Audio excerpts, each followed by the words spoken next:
napakarumaldumal na krimen. Pagmasdan ang susunod na eksena. Pagsasadula. Pag-uwi na yung asawa ko, ah. Hindi ko kinantot.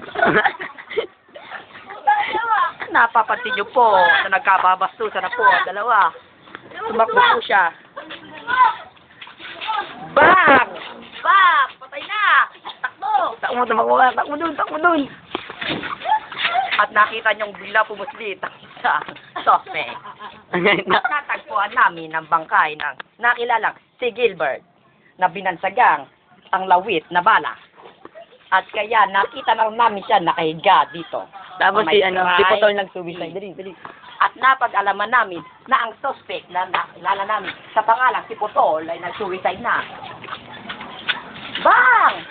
At nakita natin siyang patay dito sa bakuran ng pamilya. Ano ang motibo sa paglalaban nila dalawa? May kinalaban niya sa pera? Namatay ka niya. Malalaman natin yan sa pagbabalik ng Choco.